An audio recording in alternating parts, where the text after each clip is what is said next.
Good morning students. तो आज हम क्लास 12th में वो टॉपिक बताने वाले हैं जिसकी बहुत ज़्यादा डिमांड है और स्टूडेंट्स हमसे रिक्वेस्ट भी कर रहे हैं कि सर ये टॉपिक हमको वीडियो में दे दीजिए।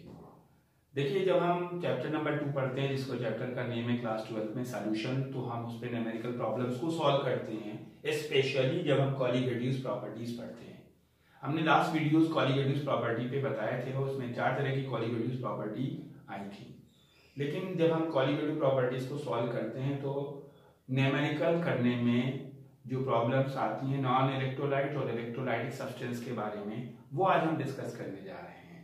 देखिए, 4 तरह की कॉलीगेटिव प्रॉपर्टी हैं आपकी, और उन चारों कॉलीगेटिव प्रॉपर्टी से आप मॉलिक्यूलर मास निकाल सकते हैं किसी भी सब्सटेंस का जिसका नेम आपको नहीं पता है। कोई सॉल्यूट है जिसके बारे में आप नहीं जानते हैं, उस सॉल्यूट का मॉलिक्यूलर मास कॉलीगेटिव प्रॉपर्टी से कैलकुलेट किया जा सकता है। सपोज कीजिए आप कोई अननोन सॉल्यूट लेते हैं और उसको एलिवेशन ऑफ बॉइलिंग पॉइंट के थ्रू कैलकुलेट करना चाहते हैं, तो हम फार्मूले का यूज करते हैं 1000 into kV into WV upon MV into WA। ये मैंने एक कॉलीगेटिव प्रॉपर्टी ली है, और आप जिस सॉल्यूट का नेम भी आपको नहीं पता है, जिसे हम अननोन सॉल्यूट बोलते हैं, उसका मॉलिक्यूलर मास MV जो है वो बिना नेम के कैलकुलेट कर सकते हैं। वो कैसे करते हैं, उस मेथड को इवैल्यूएस्कोपी बोलते हैं। पहले हम कुछ सॉल्वेंट लेते हैं, सॉल्वेंट का मास हम कैलकुलेट करते हैं, वो WA की वैल्यू होती है, और जो सॉल्यूट हमको जिसके बारे में हमको नहीं मालूम है उसकी कुछ मेजर्ड क्वांटिटी लेते हैं, 2 ग्राम 3 ग्राम 5 ग्राम। हमने सपोज कीजिए ये WB है, जो सॉल्यूट है, जो अननोन है, जिसके बारे में नहीं पता है, उसका मास 5 ग्राम लिया और सॉल्वेंट का मास 100 ग्राम लिया, और हमने उसको डिसॉल्व कर दिया। डिसॉल्व करने के बाद हम थर्मामीटर यूज करके और जो ऑपरेटर्स यूज करते हैं बेकमैन्स मेथड के थ्रू, उसमें से बॉइलिंग पॉइंट फाइंड आउट कर लेते हैं।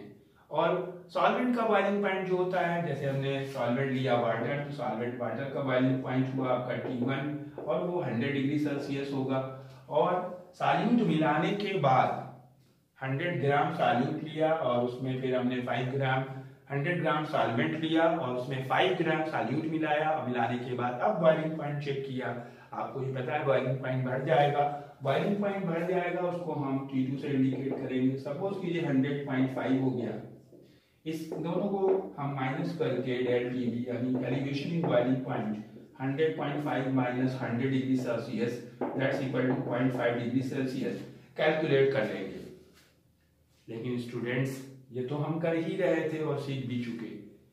हम जब इस मेथड से कोई अननोन सॉल्यूट का मास मॉलिक्यूलर मास कैलकुलेट करते हैं तो क्या पाते हैं कि कभी कभी उस सॉल्यूट का मॉलिक्यूलर मास एग्जैक्ट नहीं आता। अगर हम किसी सॉल्यूट का नेम भी जानते हैं और उसको हम मेथड का यूज करके, कॉलीगेटिव प्रॉपर्टी का यूज करके उसका मॉलिक्यूलर मास कैलकुलेट करना चाहें, तो वो मॉलिक्यूलर मास उसके सिमिलर जो मॉलिक्यूलर मास जो नॉर्मल मॉलिक्यूलर मास होता है उसके मॉलिक्यूलर मास के इक्वल नहीं आता। जैसे हम एक एग्जांपल आपको दे रहे हैं, ये है NaCl, और NaCl का मॉलिक्यूलर मास अगर आप कैलकुलेट करते हैं, Na की वैल्यू पुट करें और Cl की वैल्यू पुट करें, तो Na की वैल्यू होगी 23 एटॉमिक मास Na का, और Cl का मॉलिक्यूलर एटॉमिक मास पुट करेंगे तो वो होगा 35.5, और हम इस वैल्यू को अगर ऐड करते हैं तो NaCl का मॉलिक्यूलर मास 58.5 आता है। लेकिन हम अगर कॉलीगेटिव प्रॉपर्टी में NaCl ले लें और हम उसको ये मान लें कि हमको इसका मॉलिक्यूलर मास नहीं मालूम है, और हम 5 ग्राम लें और यहाँ 100 ग्राम वाटर लें, और यहाँ पे जो एलिवेशन ऑफ बॉइलिंग पॉइंट आ रहा है, जो एब्लेस्कोपिक मेथड से इंक्रीज हो रहा है, ये नहीं आएगा, कुछ और आएगा, वो वैल्यू के हिसाब से यहाँ वैल्यू पुट करें। पुट करने के बाद MV की वैल्यू निकालें, यानी NaCl मालूम था, उसके बाद भी अगर हम कैलकुलेट करेंगे तो डियर स्टूडेंट वो 58.5 नहीं आता। ऐसा क्यों? यही हम आज पढ़ने जा रहे हैं, यही सीखने जा रहे हैं।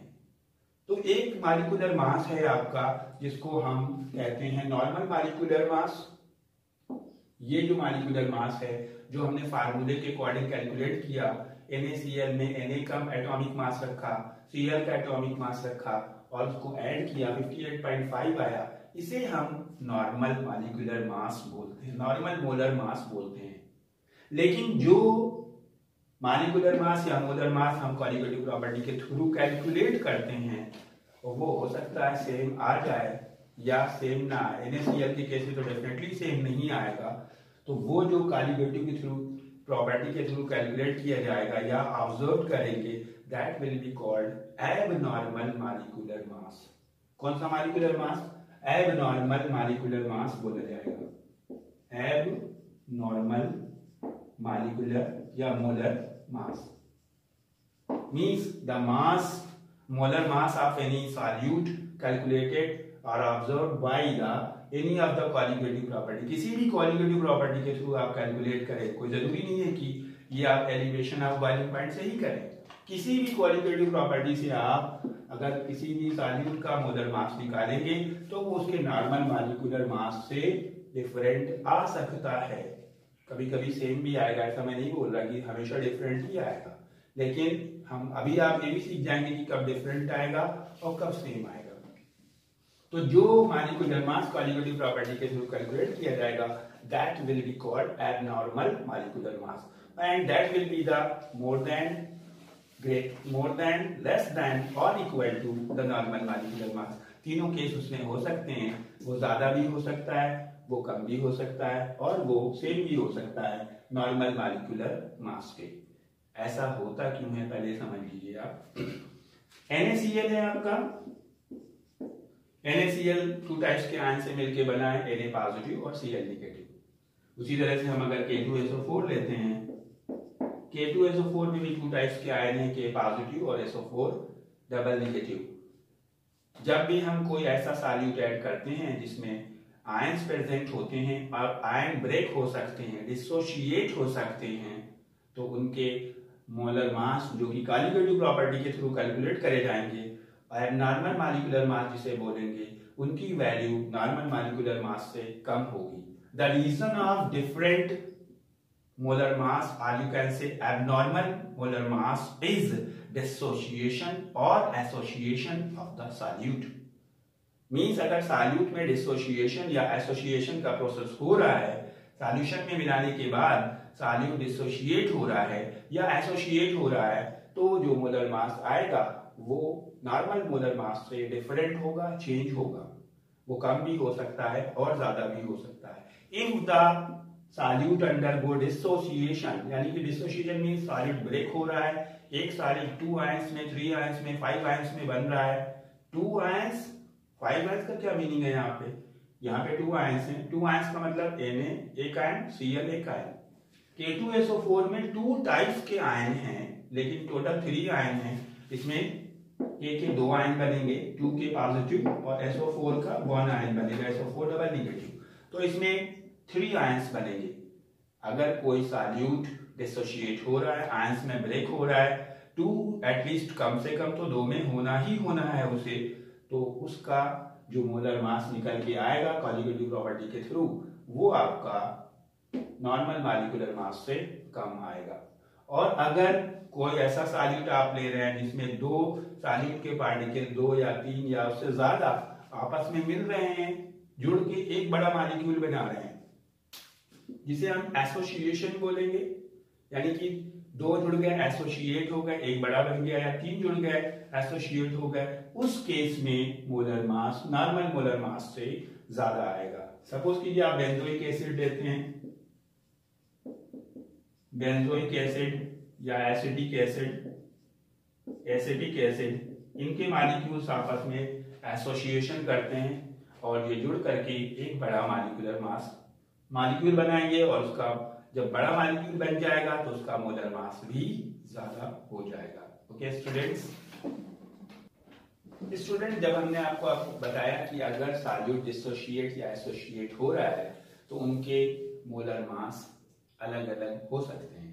अब प्रॉब्लम क्या आती है, अगर हम कोई क्वालिटेटिव प्रॉपर्टी कैलकुलेट कर रहे हैं, यानी कि फार्मूले में वैल्यू पुट कर रहे हैं, जैसे हम वैल्यू पुट करें pi is equals to CRT, यहाँ पे हम कंसंट्रेशन पुट करें, यहाँ पे या उसका क्या कहते हैं कांस्टेंट पुट करें और टेम्परेचर पुट करें, तो जो वैल्यू आप पाई की निकालेंगे वो वैल्यू, और प्रैक्टिकली एक तो हुआ कि आप यहाँ पे वैल्यू पुट करें, क्वेश्चन में आपको कुछ कंसंट्रेशन दी गई, टेम्परेचर दिया गया, उस टेम्परेचर पे आपने पाई की वैल्यू कैलकुलेट करी, तो ये हो गई आपकी कैलकुलेटेड वैल्यू। और एक हुआ कि आपने प्रैक्टिकल किया, उस कंसंट्रेशन का सॉल्यूशन बनाया और प्रैक्टिकली उसका ऑस्मोटिक प्रेशर चेक किया या बॉइलिंग पॉइंट चेक किया, तो वो वैल्यू मैच नहीं करती। यानी प्रैक्टिकल वैल्यू जो है कॉलिगेटिव प्रॉपर्टी की वो अलग आती है। उसका वही रीजन है क्योंकि हमने यहाँ तो मोलर मास वही रखा, लेकिन मोलर मास डिसोसिएशन या एसोसिएशन की वजह से कुछ और हो रहा है, तो हमें दो तरह की वैल्यूज मिलती हैं। और दो तरह की तो कौन सी वैल्यू सही है, अभी तक तो फार्मूला यही लगा रहे थे। अभी तक फार्मूला इसलिए ये लगा रहे थे स्टूडेंट की जो भी हम सॉल्यूट ले रहे थे वो डिसोशिएट और एसोसिएट नहीं होते। हमने आपको बताया था अभी थोड़ी देर पहले कि एबनॉर्मल मॉलिक्यूलर मास ज्यादा हो सकता है, कम हो सकता है या सेम हो सकता है। तो अभी तक जो भी आपने न्यूमेरिकल करे लास्ट वीडियोस के अकॉर्डिंग, उन वीडियोस के अकॉर्डिंग जो भी सॉल्यूट यूज करे गए ना उनका डिसोसिएशन होता था ना उनका एसोसिएशन होता था। जब डिसोसिएशन और एसोसिएशन नहीं होता तो उनके मोलर एबनॉर्मल और नॉर्मल मोलर मास सेम आते थे, तो वैल्यूज सेम आती हैं। लेकिन अब जब आप कोई ऐसा सॉल्यूट ऐड करेंगे जिसमें डिसोसिएशन होगा या एसोसिएशन होगा, और कितने परसेंट डिसोसिएशन हो रहा है या कितने परसेंट एसोसिएशन हो रहा है, तो इस फार्मूले को लगाएंगे तो आपका आंसर रॉन्ग होगा। तो हम कैसे करेक्ट आंसर निकालेंगे, तो इसके लिए एक स्पेशल टॉपिक जो आप पढ़ने जा रहे हैं, जो कि लास्ट ईयर के सीबीएसई सिलेबस से डिलीट किया गया था, अभी एग्जाम हुआ नहीं है स्टूडेंट्स, उस पर भी एक वीडियो आज हम आपको अपलोड करेंगे। सो स्टूडेंट्स उसको बोलते हैं वांट्स हाफ फैक्टर। यही है वो इम्पोर्टेंट टॉपिक जिसके बाद न्यूमेरिकल्स आपके अगर इसके बारे में नॉलेज नहीं है तो रॉन्ग हो जाएंगे। जब आप कॉलिगेटिव प्रॉपर्टी एक तो फार्मूले में वैल्यू पुट करके कैलकुलेट करते हैं जिसे कहते हैं कैलकुलेटेड कॉलिगेटिव प्रॉपर्टी, चाहे कोई भी कॉलिगेटिव प्रॉपर्टी आप लें, और एक होती है जो प्रैक्टिकली आप ऑब्जर्व करते हैं, जो प्रैक्टिकल करते हैं और जो वैल्यू उसके हिसाब से आती है। जैसे आपने डेल टी एफ का फार्मूला है, del T F is equal to 1000 into K F into W B upon M B into W A. आपको सॉल्यूट का नेम पता है, सॉल्यूट का मोलर मास पुट करेंगे, आप सॉल्यूट का जो ग्राम मास जितना डिसॉल्व करना है उतना पुट करेंगे, सॉल्वेंट का मोलर मास जितना भी आप ले रहे हैं वो पुट करेंगे, केएफ की वैल्यू पुट करेंगे और सॉल्व कर देंगे और आपको डेल टीएफ की वैल्यू निकल आएगी।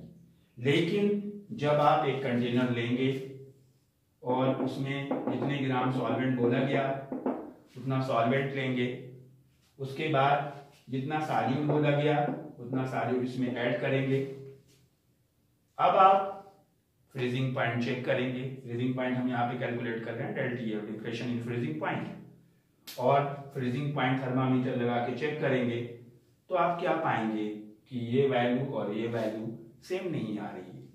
ये आपकी प्रैक्टिकल वैल्यू यही सही मानी जाएगी, जो आ रही है जो आप कर रहे हैं वो सही नहीं है। कैलकुलेशन में आप तो लिख रहे हैं लेकिन प्रैक्टिकल में सपोज कीजिए आप एक फिजिक्स में एनर्जी के बारे में पढ़ते हैं, आपने कैलकुलेट किया कि इतनी एनर्जी हम दे रहे हैं, लेकिन क्या उतनी एनर्जी यूज हो रही, कंज्यूम हो रही, थर्मोडायनामिक्स में पढ़ेंगे कि उतनी हुई, या इंजन्स के बारे में पढ़ेंगे आप कार्नोट इंजन्स में कि किस तरह से आप कितनी एनर्जी देती हो, वो कितना वर्क करता है, डिपेंड करता है क्या इफिशियंसी है उसकी। तो उसी तरह से वैल्यू वही करेक्ट मानी जाएगी आपकी जो प्रैक्टिकली आएगी। तो ये है आपकी ऑब्जर्व्ड वैल्यू जो प्रैक्टिकल से कर रहे हैं, और ये है कैलकुलेटेड वैल्यू। इन दोनों में डिफरेंस है और इन दोनों का रेशियो ही 1/2 फैक्टर बोला जाएगा। The ratio of observed colligative property, यानी प्रैक्टिकल करके हम जो निकाले, and calculated colligative property, that will be called 1/2 factor. और इसको हम आई से इंडिकेट करते हैं, small I. I is equal to observed colligative property upon calculated बोल दें या नॉर्मल बोल दें, कैलकुलेटेड कॉलिगेटिव प्रॉपर्टी। अब स्टूडेंट्स अगर हम ये दोनों कॉलिगेटिव प्रॉपर्टीज आपको पता है तो इससे आप आई निकाल लेंगे और इस ये वैल्यू अगर हमें जैसे डेल टी बी पता है, del T B observed upon del T B calculated या नॉर्मल आप कह सकते हैं। चारों कॉलिगेटिव प्रॉपर्टी में से यही फार्मूला यूज करके ऑब्जर्व्ड की वैल्यू ऊपर और कैलकुलेटेड की वैल्यू नीचे लगा के हम आई की वैल्यू निकालेंगे। और उसके बाद अगर हमें कॉलिगेटिव प्रॉपर्टीज नहीं पता है तो हमको मॉलिक्यूलर मास पता हो सकते हैं उनके। नॉर्मल मॉलिक्यूलर मास पता तो आपका फार्मूले से फाइंड आउट कर सकते हैं, एबनॉर्मल प्रैक्टिकली आप कैलकुलेट करेंगे। तो आई का दूसरा फार्मूला हम लिख सकते हैं नॉर्मल मोलर मास, नॉर्मल वो होता है जो फार्मूले में वैल्यू पुट करके हम जैसे NaCl का 58 अपॉन एबनॉर्मल मोलर मास, इसमें आप लगा करके आई की वैल्यू फाइंड आउट कर सकते हैं। और जब आपकी आई की वैल्यू फाइंड आउट हो जाएगी, ये वैल्यू 1 आ सकती है, 1 से ज्यादा आ सकती है और 1 से कम आ सकती है। अगर वैल्यू आई की 1 आ रही है इसका मतलब कि सॉल्यूट ना डिसोशिएट हो रहा है ना एसोशिएट हो रहा है। और अभी तक जो आपने न्यूमेरिकल करे उनमें आई की वैल्यू 1 आती थी और 1 कब आएगी? जब नॉर्मल और एबनॉर्मल दोनों वैल्यू सेम होंगी तभी 1 आ सकती है, या ऑब्जर्व्ड और कैलकुलेटेड दोनों सेम होंगी तभी 1 आ सकती है। अगर आई की वैल्यू 1 से ज्यादा आ रही है, आई इज ग्रेटर देन 1 से ज्यादा का मतलब 1.1, 1.5, 2, 3 ये सब 1 से ज्यादा है, तो इसका मतलब जो सॉल्यूट ऐड कर रहे हैं वो डिसोशिएट हो रहा है, वो आयन में ब्रेक हो रहा है, अंडर वो डिसोशिएट हो रहा है। कौन डिसोशिएट हो रहा है? सॉल्यूट डिसोशिएट हो रहा है। 2 आयंस में डिसोशिएट हो सकता है, 5 आयंस में डिसोशिएट हो सकता है। और आई की वैल्यू लेस देन 1 आ रही है, 0.9 आ रही है, 0.8 आ रही है, 0.5, 0.2 कुछ भी हो सकती है, वैल्यू लेस देन 1 होगी तो सॉल्यूट अंडर वो एसोसिएट हो सकता है। स्टूडेंट्स अब जब हमें आई की वैल्यू पता चल जाएगी तब हम सही वैल्यू कॉलिगेटिव प्रॉपर्टी की कैलकुलेट कर पाएंगे। अदरवाइज इस फार्मूले में अगर आप वैल्यू रखेंगे और डिसोसिएशन और एसोसिएशन हो रहा है तो ये आपका फार्मूला और जो वैल्यू आएगी वो रॉन्ग आंसर आएगा और फिर आपको 0 नंबर प्रोवाइड होगा। ओके स्टूडेंट्स आई की वैल्यू कैलकुलेट करने के बाद हम आपको बता रहे हैं कि हम जो कॉलिगेटिव्स के फार्मूले थे उनमें क्या कुछ चेंजेस करने जा रहे हैं जिससे कि आपकी करेक्ट वैल्यू पता चल जाए कि किस फार्मूले से हम सही वैल्यू कॉलिगेटिव प्रॉपर्टीज की कैलकुलेट करेंगे। देखिए आपकी जो एलिवेशन ऑफ बॉइलिंग पॉइंट का फार्मूला था del T B is equals to K B into molarity, इसमें हम आई का मल्टीप्लाई कर देंगे। आई की वैल्यू 1 हो, अभी तक 1 वाले न्यूमेरिकल कर रहे थे इसीलिए हम सिर्फ के बी इंटू मोलैरिटी लिख रहे थे कि हम 1 का मल्टीप्लाई करते थे, उसमें तो जरूरत नहीं होती थी। अब अगर डिसोसिएशन होगा तो पहले हमको आई की वैल्यू कैलकुलेट करनी पड़ेगी और फिर आई की वैल्यू कैलकुलेट करने के बाद यहाँ पे पुट करना पड़ेगा, तब हमको सही वैल्यू डेल टी बी की मिलेगी। या डेल टी बी का दूसरा फार्मूला है I into 1000 into K B into W B upon M B into W A. Means जो भी वैल्यू आपकी पहले हम जो फार्मूला यूज करते थे उसमें हम आई की वैल्यू का मल्टीप्लाई करेंगे। उसके बाद आ जाते हैं डेल टी एफ पे। Del T F equal to I into K F into molarity and del T F is equal to I into 1000 into K F into W B upon M B into W A. अगर हम pi के लिए करते हैं, pi is equal to I into C into R into T, pi is equal to I into N upon V R T, और pi is equal to I into W B upon M B into V R T. तो हर फार्मूले में हमको आई का use करना पड़ेगा और हमको उसके पहले आई कैलकुलेट करना पड़ेगा। और आई किस बात पर डिपेंड करेगा? डिसोसिएशन पे, एसोसिएशन पे, एंड नो डिसोसिएशन और एसोसिएशन। अगर डिसोसिएशन हो रहा है तो डिग्री ऑफ डिसोसिएशन, कितने परसेंट डिसोसिएशन हो रहा है, उसके अकॉर्डिंग हमको आई की वैल्यू निकालनी पड़ेगी। उसका फार्मूला होगा इन केस ऑफ डिसोसिएशन। अगर हम डिसोसिएशन ले रहे हैं कि कोई सॉल्यूट है, जैसे मैंने आपको बताया NaCl का डिसोसिएशन होगा। अब 100% डिसोसिएशन हो रहा है, 90% डिसोसिएशन हो रहा है, डिपेंड करता है सॉल्यूट के नेचर पे, कितने परसेंट इम्प्योरिटी है। सपोज कीजिए आपसे कहा गया 5 ग्राम डिजोल्व कीजिए, कहने के लिए तो 5 ग्राम डिजोल्व कर रहे हैं, लेकिन उसमें 4 ग्राम ही डिसोशिएट हो रहा है, तो कितना परसेंट डिसोशिएट हुआ? तो in case of dissociation alpha is equal to I minus 1 upon N minus 1। इस फार्मूले में हम अल्फा की वैल्यू लगाएंगे, कितने क्वेश्चन आपको प्रोवाइड करेगा कि इतने परसेंट डिसोशिएशन हो रहा है, और यहाँ से आई की वैल्यू फाइंड आउट करेंगे, एन की वैल्यू पुट करेंगे। जब आई कैलकुलेट हो जाएगा तो आई की वैल्यू इनमें से किसी भी उसमें जो हमें पुट करनी थी यहाँ जाके पुट करेंगे, और जो सी क्वालिटेटिव प्रॉपर्टी आपको कैलकुलेट करनी है उसको कैलकुलेट करेंगे। अगर हमको ये बोल रहा है कि एसोसिएशन हो रहा है, इन केस ऑफ एसोसिएशन तो अल्फा इज इक्वल, तो सिंबल दोनों के सेम होते हैं, लेकिन एसोसिएशन और डिसोसिएशन के फार्मूले डिफरेंट होंगे। यहाँ ध्यान रखिएगा, this is I minus 1 upon N minus 1, and हम एसोसिएशन के लिए लिख रहे हैं 1 माइनस आई। देखिए 1 और आई में कंफ्यूज मत हो जाइए, ये आई ये लग रहा है 1, यहाँ भी आई माइनस 1 लिख दिया। This is 1 minus I upon N minus 1 और इनटू एन, ये एसोसिएशन का केस है। एसोसिएशन में भी डिग्री ऑफ एसोसिएशन आपको दी जाएगी, आप वैल्यू पुट करेंगे, यहाँ पे एन की वैल्यू पुट करेंगे और आई कैलकुलेट करेंगे, और फिर आई की वैल्यू उन फार्मूले में जो भी चीज आपको कैलकुलेट करनी है उसके लिए कोई जो सा फार्मूला लेना है वो लेकर के आई की वैल्यू पुट करेंगे, बाकी चीजें तो आप करना जानते हैं। अब यहाँ पे हम एन आपको बताएंगे कि एन क्या होता है, यहाँ पे एन और यहाँ पे एन। ये हम डिसोसिएशन के बारे में बता रहे हैं। डिसोसिएशन NaCl का हो सकता है, KCl का हो सकता है, Na2SO4 का हो सकता है, जिसमें आयंस होते हैं वो डिसोसिएट होंगे।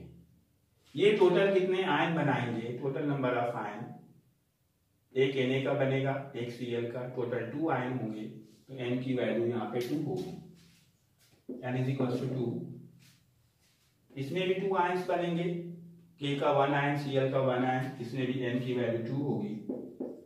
यहाँ पे Na के 2 आयंस बनेंगे, Na2 है, SO4 का 1 आयन, टोटल 3 आयन बनेंगे, यहाँ पे N की वैल्यू 3 होगी। और एसोसिएशन के केस में हम N की वैल्यू क्या करेंगे, क्योंकि एसोसिएशन में तो आयन नहीं बनते, मॉलिक्यूल आपस में आके जुड़ते हैं। तो स्टूडेंट्स, अगर 2 मॉलिक्यूल जुड़ रहे हैं तो क्वेश्चन में आपको बोला जाएगा डाइमर। अगर डाइमर बना रहे हैं तो N की वैल्यू 2 लेंगे। एसोसिएशन के केस में बता रहा हूं, डिसोसिएशन में डाइमर आइमर कुछ नहीं बोला जाएगा, उसमें तो फार्मूला दिया जाएगा, आपको खुद समझना है कितने आयन बनेंगे। ये मैंने आपको बता दिया, NaCl में 2 बनेंगे, Na2SO4 में 3 बनेंगे। अब आपको बताना है कि K4 FeCN6 में कितने बनेंगे, कमेंट सेक्शन में जल्दी लिख के भेजिएगा। तो अगर डाइमर लिखा है तो एसोसिएशन के केस में N की वैल्यू 2 ली जाएगी, और ट्राइमर लिखा है यानी 3 मॉलिक्यूल जुड़ रहे हैं तो N की वैल्यू 3 ली जाएगी। इसी तरह से अगर टेट्रामर लिखा है तो 4 ली जाएगी। स्टूडेंट्स, लेकिन कभी कभी क्वेश्चन में डाइमर, ट्राइमर, टेट्रामर कुछ भी नहीं लिखा होता है। आपको खुद भी मालूम होना चाहिए कि ये डाइमर बनाएगा या ट्राइमर बनाएगा। ओके स्टूडेंट, हम अब एक प्रॉब्लम आपकी एक क्वेश्चन जो है सॉल्व करनी है, जिससे आपको पता चल जाएगा कि किस तरह से क्वेश्चन आपको सॉल्व करना है। सपोज कीजिए हमने आपको बोला कि 3 ग्राम K2SO4 is dissolved in 100 gram water. Calculate the delta if degree of dissociation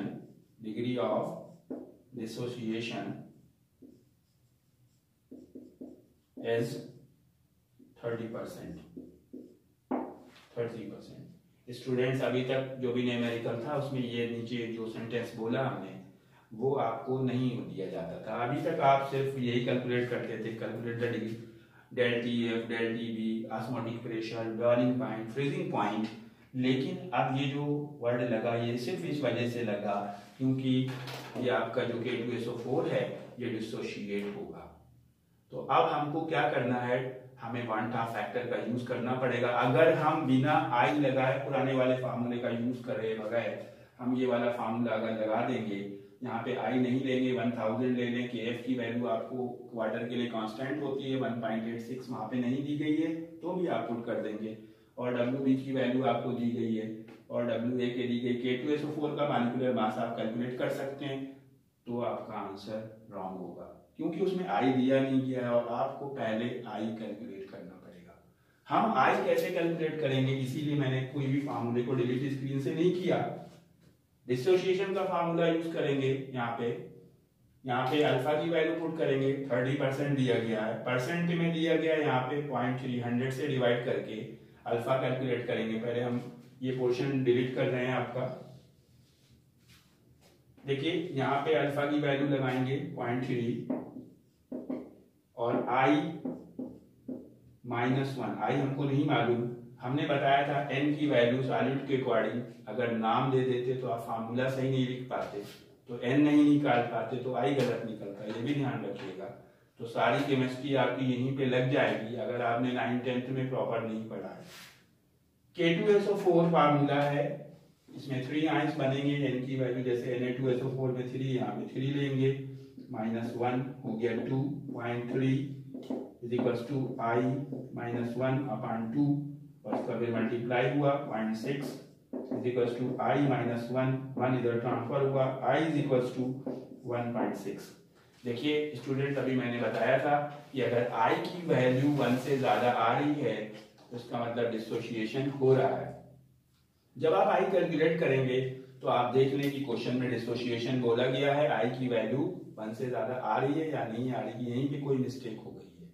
अब हम क्या करेंगे, हमें डेल TF निकालना है, बाकी फार्मूले हम डिलीट कर रहे हैं क्योंकि खाली डेल TF वाले फार्मूले का यूज हमको करना है। तो डेल TF में निकालने के लिए सामने फार्मूला है आपके, del TF is equals to I into 1000 into KF into WB upon MB into WA। अब हमें I की वैल्यू मिल चुकी है, यहाँ पे हम del TF is equals to 1.6 into 1000 into, अगर आप ये I नहीं कैलकुलेट करते ये 1.6 का जो मल्टीप्लाई हो रहा है ये आप नहीं करते और आपका आंसर रॉन्ग हो जाता। WB आपको क्वेश्चन में दिया होगा, mass of solute 3 gram upon यहाँ पे मोलर मास पुट करना है आपको और 100 ग्राम वाटर में। मोलर मास K2SO4 का K का 39 into 2 plus 32 plus 64 78 plus 32 plus 64 426 14 10 16 17 174 ये वैल्यू पुट करें और इसको कैलकुलेट करें और डिग्री सेल्सियस में आंसर होगा आपका। स्टूडेंट्स आई थिंक आपको समझ में आ गया है। कल की वीडियो में हम आपको और न्यूमेरिकल्स के बारे में बताएंगे और डाउट सेशन में आप हमसे डिस्कस कर सकते हैं। Good bye.